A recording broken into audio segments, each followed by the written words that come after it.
Ta-da! There we go.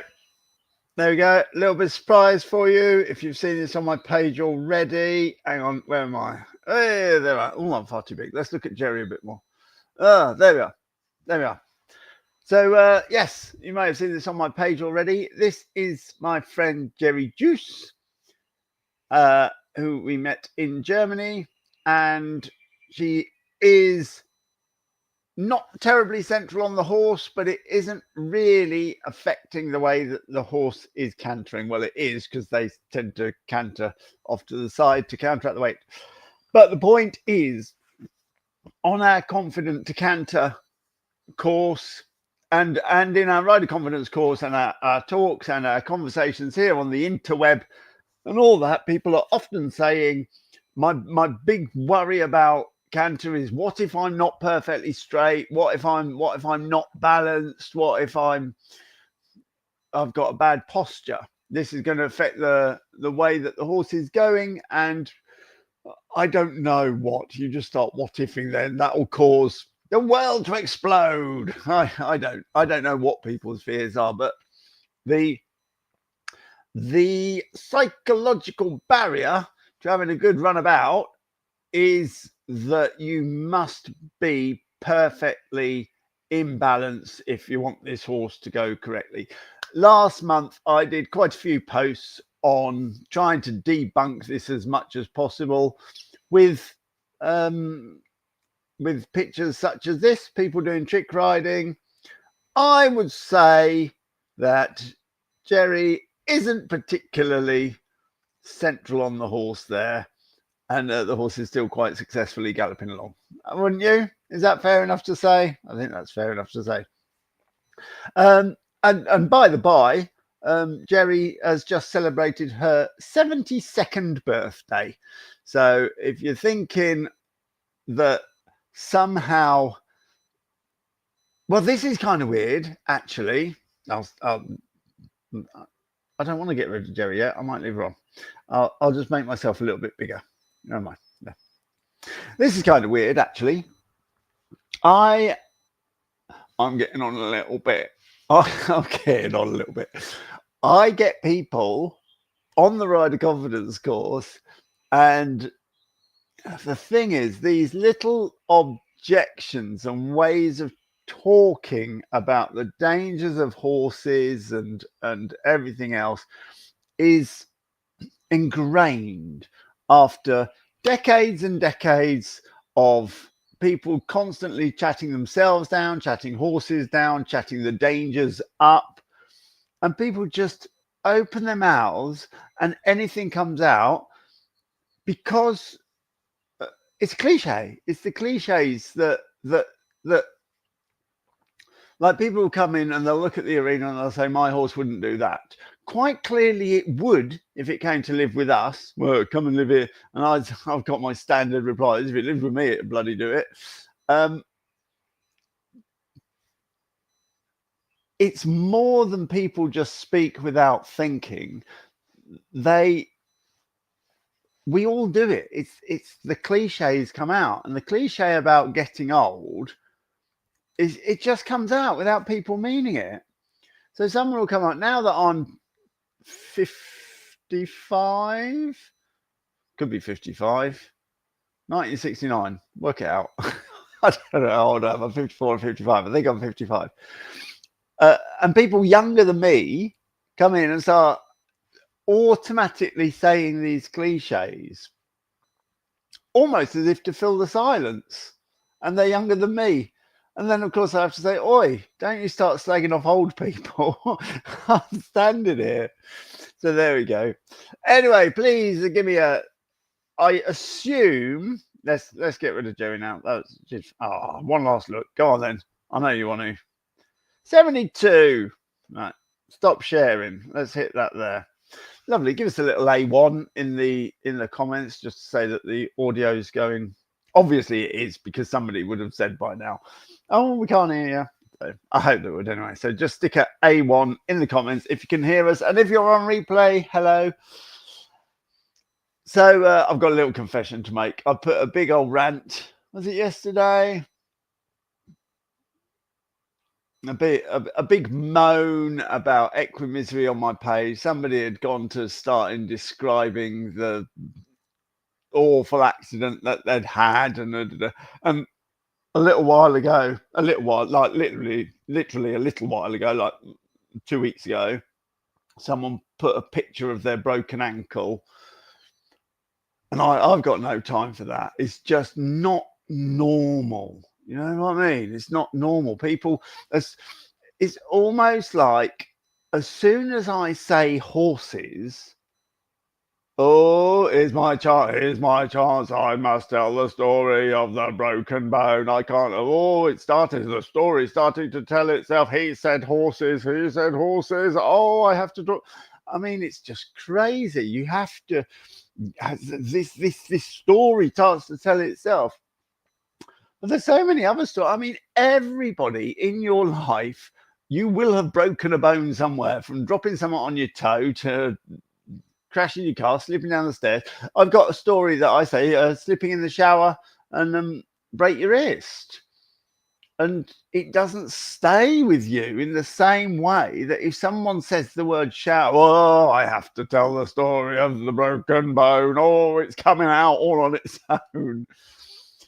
But there we are. This is one of the psychological tools, or rather one of the psychological problems which we need the tools to deal with, because you don't hang the same psychological trauma onto slipping in the shower and breaking your wrist as you do to falling off your horse and breaking your wrist. It's the same injury. There we are. Anyway, so on my page, where I try to give people the psychological tools to deal with things, one of them is to not automatically go to the worst story that you can think of the moment that somebody says horse. I mean, it's just crazy. Okay. Oh, he said horse. He said horse. You said horse. Oh, bones. People's heads coming off. Eyes popping out of people's heads. Guts on the floor. Oh. Mate, I wasn't even talking about horses. You misheard me. I didn't say foal. I said full. I'll have the full English with poached eggs. Thank you. No, I've got no allergies. Thank you. But that's what it feels like sometimes. If you hint at saying anything about horses, oh, what to say, the disaster. But this is the cliches that we work in that create the picture that horses are dangerous. If we haven't been hurt, I mean, people go, do you ride horses? Yeah. Have you had an accident? Oh, shut up. Sometimes, I'm going to confess here, sometimes I lie. When people say, what do you do for a living? I don't say I train horses for films. I want to, because then I can get into all nice conversations about famous people and how cool my job is, which is nice. But there's also a good 50% as well. Oh, horses. Oh, broken bones, eyes coming out of your head, guts on the ground. And it's like, oh, God. And I lie. Depending on what mood I'm in, I'll say, oh, I drive tractors. And you know, although tractors are infinitely more dangerous with a massive accident rate, nobody responds to I drive tractors with, oh, have you had an accident? It just doesn't happen. So when these cliched ways of talking, this way of seeing yourself in the leisure riding frame of reference, which is horses are dangerous.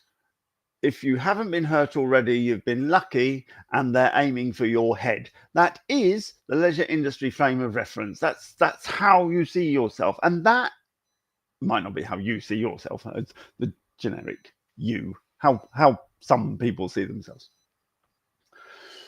And that is simply not the way that professional people work. And professional people should know more than anybody the dangers elsewise of horses, shouldn't they? And they simply don't talk like that. So when it appears on my page, I find as many different ways to get this across as possible. And I thought I'd try a big old rant. I only half meant it. It is frustrating when horse riders come onto my page. If you want to talk about accidents and incidents and you've been lucky and all that, blah, be careful. Oh, get back from a ride and go, I survived. If you want to do all that, there's nervous rider pages. They love all that. Get over there, knock yourself out, have a lovely time.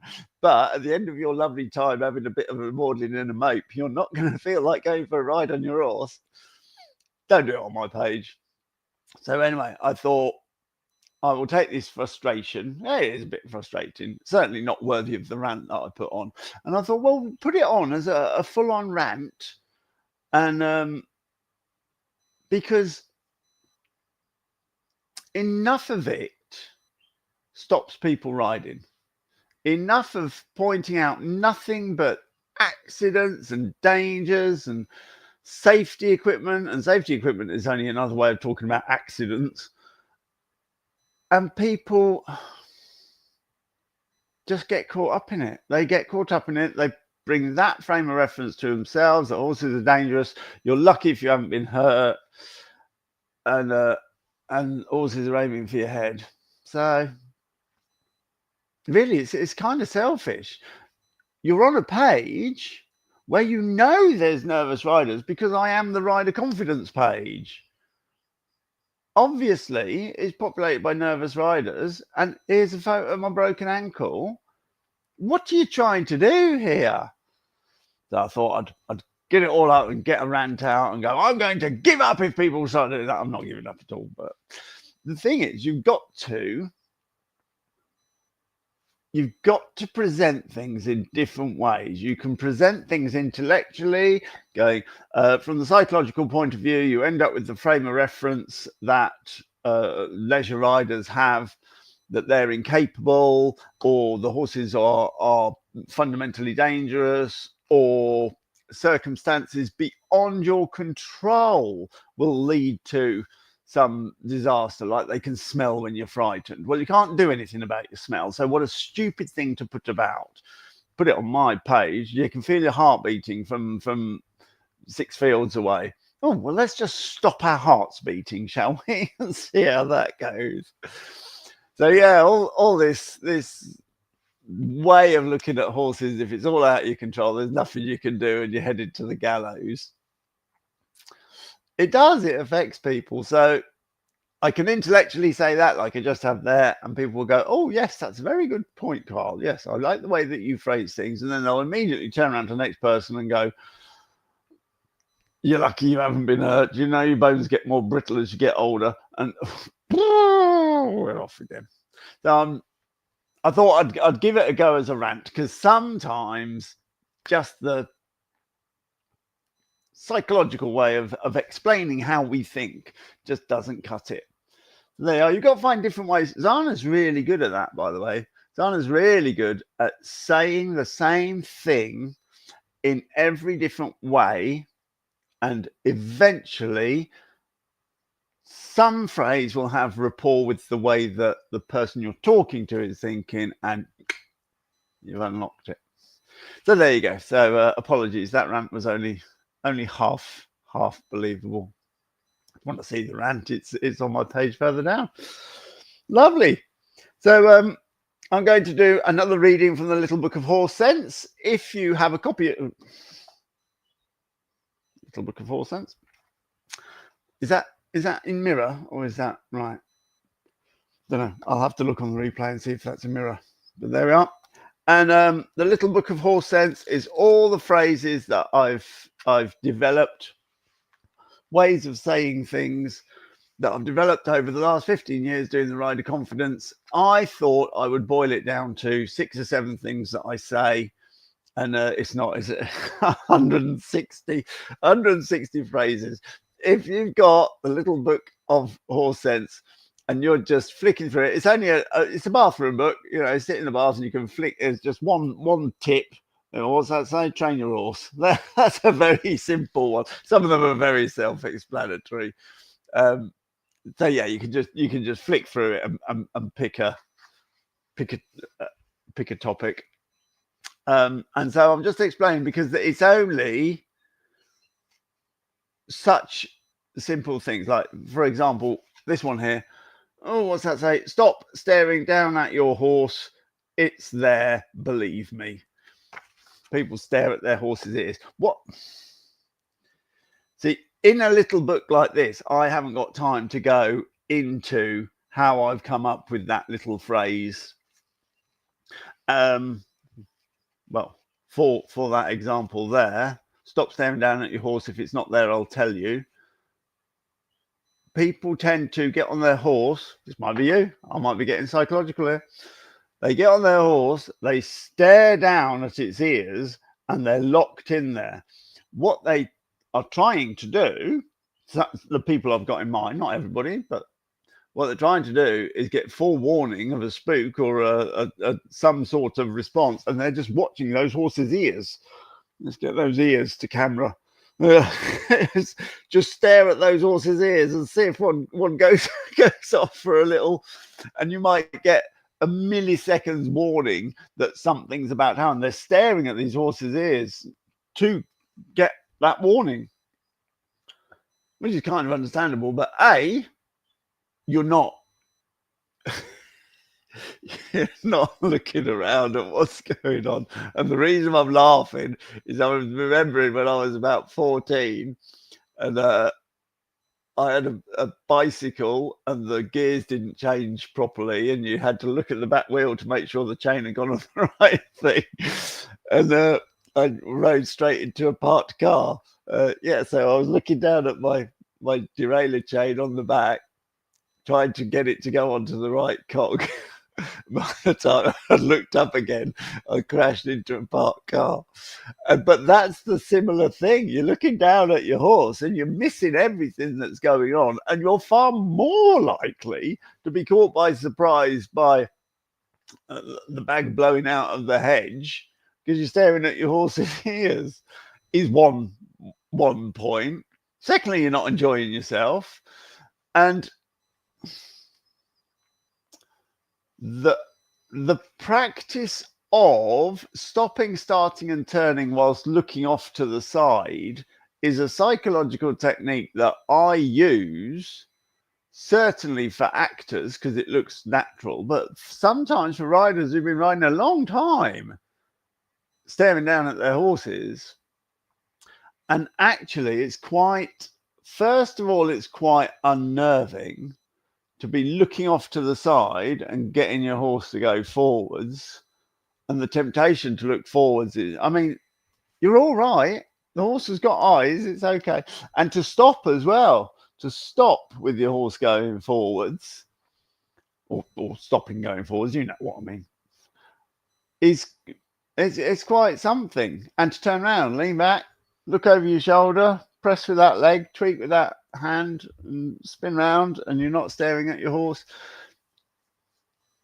It's fairly unnerving at first, but then once you've got used to it, it's pretty cool.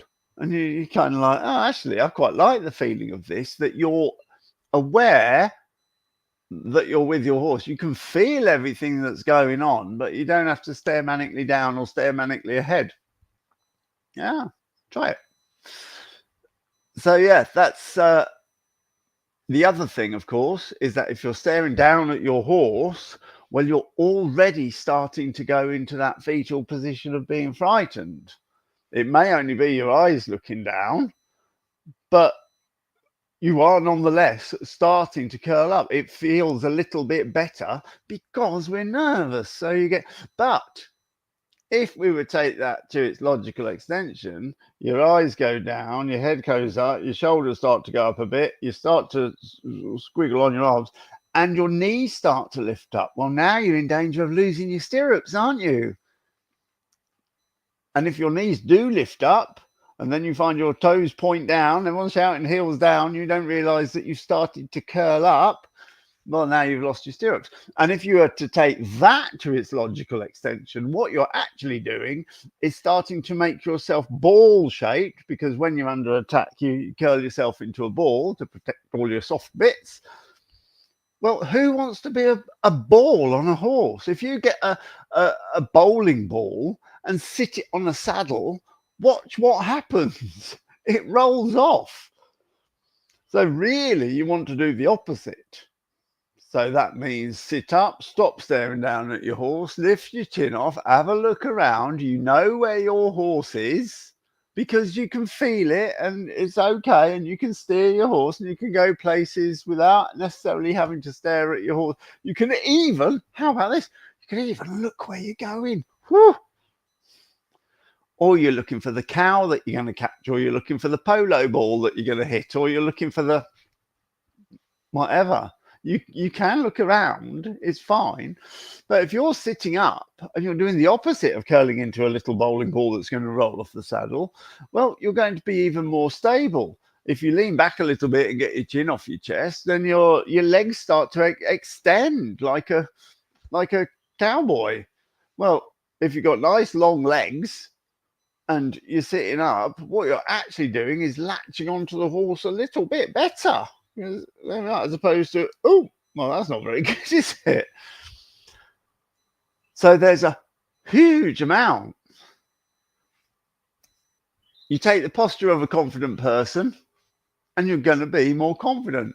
Take the posture of a frightened person and you're going to be more frightened. The two go together, obviously. Obviously, they're linked. If you're frightened and you start to hunch up and look down, then it's connected. The emotion is connected to your posture. So if you hunch up and look down, you're going to feel more frightened. And the opposite is true. If you're feeling particularly confident about this particular realm of life where you're fine, maybe you're a social butterfly at dinner parties, or you're very confident in the food you've made, and you walk in, you're going, this is a braised duck with an orange zhuzh. Obviously, I'm not a cook. But you'd have that air and you'd feel confident in what you're doing and you'd look confident and you'd be up. But the same applies the other way around. Be confident and up, and you're far more likely to feel confident because the feeling is connected to the posture. So there we are. We're up. We're looking around. We've got nice long legs. We're not the least bit staring down at our horse's ears. Plus, we're secure in our stirrups. Wow. All that has come from that little phrase, don't stare down at your horse. It's there. Believe me. Perhaps I should have put these explanations in this book, but then it would have been a massive book. I should do a second book, the explanatory companion to the little book of horse sense. So yeah, they're tiny little things. Super cool. If you've got any questions, stick them in the comments. I've been going for 23 minutes now. I think that will do. Don't you? If you're thinking of doing the Ultimate Rider Confidence course, which is currently at half price, and you've got any questions, like basically what it is the psychological aspect of the rider confidence course, plus the psychological aspect of my previous career as a psychotherapist and hypnotherapist. When people come on the rider confidence course, we do a bit in the classroom, a bit about psychology, and then we go out and we do the rearing, the falling, the losing your balance. To be honest, the practical exercises are about 10% of that course. You get to do them, you get some practical stuff. Hey, if that happens to me, I can deal with it. But if we can change your psychological outlook from horses are dangerous, if you haven't been hurt, you're about to be hurt. In fact, you're overdue. They're aiming for your head. If we can change that, then the chances of you getting in a pickle in the first place are super reduced. Because if you take the professional outlook, the professional frame of reference, which is, as you know from your own professions, there is a job to do and we are doing it. If you do the job, then the chances of you getting in a pickle are hugely reduced. So we try and do that on the Rider Confidence course. We've only got a day. In fact, we've only got a morning, but we do manage it quite successfully to a reasonable amount of the people who've come through. And I see people, they're thinking and thinking. And at lunchtime, myself and Zana come in and we'll go, that one's gone. And they've had a transformation. You see them look down, usually down to the left for you NLP practitioners. And they'll go, it's everything that's come out of here, isn't it? And they've just done it. They've just clicked and got this transformation. So I thought, well, let's take that. I'm using all the hypnosis techniques and conversational hypnosis and different ways of explaining things all day long. And I thought, well, if I put all my expertise of everything that I could possibly do into one online course, and it talks about hypnotherapy and how it works, how your brain works, how our mind works, how our fear centers work, self-assertiveness when you get conflicting advice, when you get people at the yard bullying you, when you get a horse bullying you, because you're maybe not very self-assertive in that sphere, but everybody is self-assertive somewhere in their life. But there's a little clue. Every objection that I've ever heard of why people aren't getting on their horses, rider confidence, obviously, horsemanship, how we deal with our horses here so that we've got a good relationship, because when you've got a good relationship, the horse does what you say, then you start trusting the horse. Then you start taking the horse into adventures and activities and events, and the horse starts to trust you and you trust the horse, and then boom, we're off. We're having a great time. But they sort of go hand in hand. So this is how we start off at our place, the horsemanship that we use here. And I don't mean horsemanship like some system of horsemanship that we're making up and you've got to buy your own special rope or anything like that. There is no other word than horsemanship to describe your interactions with your horse. And some people say, well, I haven't got enough money, I haven't got enough time, I've got too many family pressures, I can't stop what-ifing, that's always a good one. And just your image of yourself, which is where we started this. If your image of yourself is, I wouldn't be able to do this, well, we work on that as well. I also have a lot of that backed up with hypnosis. So it's a proper deep dive into the psychology of riding, and it's currently half price anyway. Anyway, if you have any questions about that, and yeah, just drop me messages. If you want any of the stuff that I've created to help people, it does help people. I have so many emails and testimonials and just watching people put their pictures up of what they're doing now, and it's fantastic. I love it, and it's in a different sphere to what I work in. So to me, it's absolute gold. It's like, wow, I could not do that. And watching somebody fly is, that's just wonderful. Anyway, thank you very much for your comments. I still don't know how to stop this saying Facebook user. Now we've got Jane, who, thank you, Jane Hughes has put A1. So it's picking up the names of the people on YouTube, and they're not picking up the names of the people on Facebook. I'll have to have a look. I'll Google it. Google is your mother. Oh look, that's nice.